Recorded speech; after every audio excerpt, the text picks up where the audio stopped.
You sit at your desk to do deep work. 5 minutes later, you are scrolling on your phone. You try to force yourself to stare at the screen. You watch motivational videos. You try to use sheer willpower to conquer your own mind. You think you lack discipline. You are wrong. Relying on willpower is a biological trap. It drains the exact cognitive energy you need to actually do the work. True focus is not about trying harder. It is the mathematical absence of distraction. Most advice on productivity is complete garbage. They tell you to follow your passion. They tell you to just use a timer. But forcing a distracted, overstimulated brain to focus is like driving a sports car with the parking brake fully engaged. You will burn out the engine. In the next few minutes, you are going to learn the clinical 4-step neuroscience protocol to achieve levels of focus so deep it makes you physically immune to distraction. First, we will cover the concept of dopamine debt and intentional boredom. Second, we will break down biological activation triggers and peripheral blackout. Third, the science of immersion through neuroacoustics and isochronic tones. And fourth, the Wakeful Rest Replay protocol to cement your memory and exit the flow state safely. By the end of this, you will possess a biological formula to trigger extreme concentration on command. Write this down now. Your attention is your most valuable asset. If you cannot control it, the modern world will exploit it. To achieve deep focus, you must prepare the brain before you even sit down. This is the preloading phase. The biggest mistake you make is transitioning from a high dopamine activity directly into deep work. You scroll on social media. You watch a hyper-stimulating video. You eat artificial sugar. You spike your dopamine violently.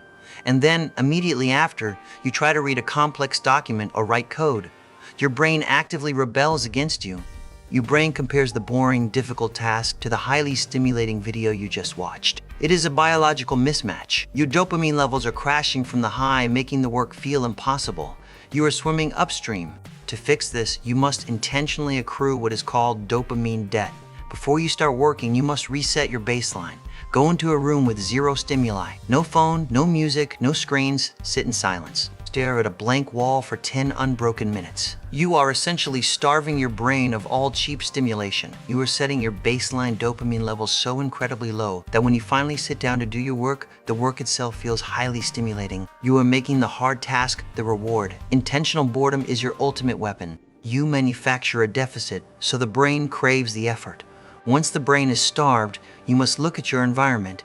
If you want a habit to stick, it must be satisfying and frictionless to start. Look at your desk right now. It is likely a war zone of distractions. Receipts, cables, trash. Every item on your desk steals a fraction of your cognitive bandwidth. You must engineer your environment with clinical precision. Make it simple and satisfying. Invest in tools that make you want to work. A mechanical keyboard with a specific tactile response. A monitor positioned at the exact correct ergonomic height. Everything in your physical space must serve a singular purpose, keeping you locked in. You must make distraction not just difficult, but impossible. Use physical blocking devices. Bricking your phone so you cannot access distracting apps without a physical emergency override. You must block the exits. If your phone is on the desk, even face down, studies show it drains your working memory. Remove it from the room. Before you trigger the flow state, you must understand your own biological rhythms. Not all work is created equal. Running data analytics is a highly logical, left-brain dominant activity. Writing a creative essay is a right-brain dominant activity.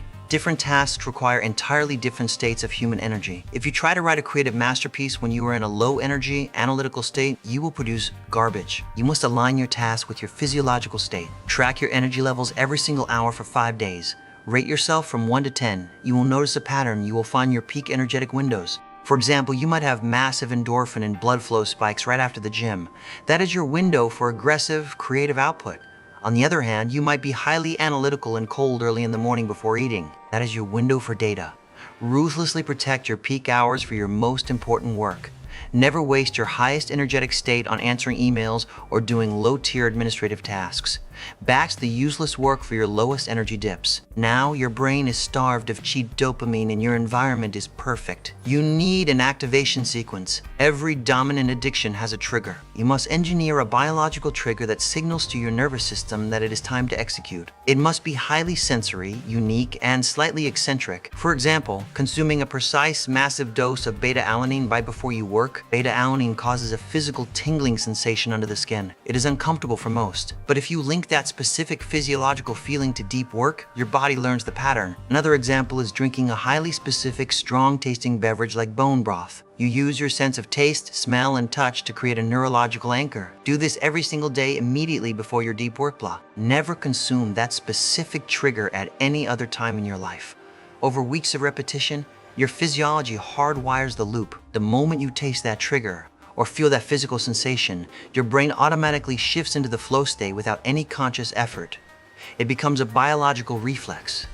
Combine this activation trigger with visual isolation. 90% of human vision is peripheral. If your room is bright and cluttered, your brain is constantly processing that useless visual data in the background. It is leaking energy. Implement peripheral blackout. Work in pure darkness. Install blackout shades. Turn off every light in the room. Illuminate only your computer screen. By eliminating your peripheral vision, you reduce the amount of information your eyes have to process. You channel 100% of your visual and cognitive energy forward, into the screen. You are putting blinders on your own brain. Now you are in the flow state. How do you stay there? You must weaponize sound. Listening to your favorite pop music with lyrics is a critical error. Processing human language steals massive amounts of cognitive bandwidth from the task at hand. You must use neuroacoustics. The clinical data points to two specific auditory tools. First, binaural beats. Binaural beats play slightly different frequencies in your left and your right ear. Your brain processes the difference between these frequencies, forcing your mind into a state known as Hemisync. A Hemisync synchronizes both the left and right hemispheres of your brain. It was studied decades ago in classified military projects like the Gateway process to achieve incredibly deep states of consciousness. It forces your brain waves to align with the frequency of deep focus. If you want something more aggressive, use isochronic tones, specifically beta wave isochronic tones. These are aggressive, stripped-down, pulsing auditory beats. It barely even qualifies as music. It is a sharp, rhythmic thumping designed to vibrate your prefrontal cortex into submission. Use this for highly logical, data-driven tasks in 60 to 90-minute blocks. If you are doing creative work, find your soul music. Now, liquid drum and bass, synthwave, or atmospheric tracks. Music with a driving rhythm but absolutely zero lyrics. Let the BPM of the audio dictate the speed of your typing. To sustain this auditory immersion, you must introduce acute stress. You must leverage Parkinson's law. This biological law dictates that work expands to fill the time allotted for its completion. If you give yourself 8 hours to finish a project, your brain will pace itself. It will get distracted. It will take 8 hours. You must set ruthless, non-negotiable constraints. Give yourself 45 minutes to complete a task that normally takes 2 hours. Force the brain into a state of acute, focused panic. When the brain senses a legitimate deadline, it shuts off the default mode network. The default mode network is a part of your brain responsible for daydreaming, wandering thoughts, and self-doubt. By introducing a severe time constraint, you physically disable the brain's ability to be distracted. Create real consequences for failure. Punish yourself financially if you miss the deadline. Make the risk of distraction higher than the reward. The final phase is the exit. What you do the exact second you stop working dictates your ability to focus tomorrow. Most people use the Pomodoro technique incorrectly. They work for 50 minutes, and then they take a 10-minute break to scroll on social media or watch a video.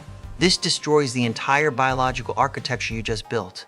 Spiking your dopamine with cheap entertainment during a break makes the next block of work feel miserable. You are undoing the dopamine debt. During your break, you must engage in zero stimulation activities. Go for a walk without your phone. Stare out a window. Let your dopamine return to its baseline naturally. This creates a smooth, rolling wave of dopamine rather than violent, chaotic spikes. Furthermore, implement the clinical Wakeful Rest Replay protocol. Neuroscience studies demonstrate that taking micro bursts of absolute rest interspersed during intense cognitive practice significantly increases activity in the hippocampus and the neocortex. Here is how you execute the replay protocol. If you are learning a complex concept or solving a difficult problem, work intensely. Then, step away for 10 to 30 seconds. Do not look at a screen. Close your eyes. Visualize the exact concept you were just working on.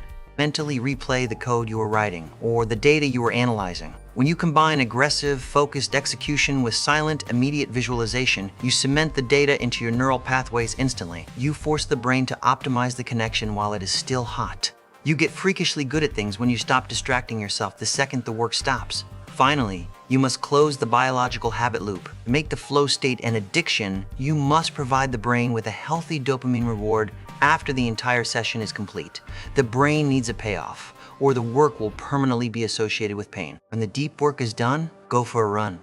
Do 20 push-ups, meditate, cook a high-quality meal. Give your body a natural, earned release of dopamine. You are training your nervous system, much like classical conditioning. You are teaching it that enduring the friction of deep focus leads directly to a powerful biological reward. Over time, the brain stops fighting the work and starts craving it because it knows the reward is coming. Focus is not a mystical trait you were born with. It is not about screaming at yourself in the mirror. Discipline is a muscle, but true focus is an engineered environment. It is the careful manipulation of dopamine, sensory triggers, and biological constraints. Stop relying on cheap motivation. Start building clinical systems that make distraction impossible. In the next episode, we break down the clinical reality of the monk mode protocol and what actually happens to your brain's gray matter after 30 days of total isolation. Optimize your biology. Do not let your habits rot your mind. Subscribe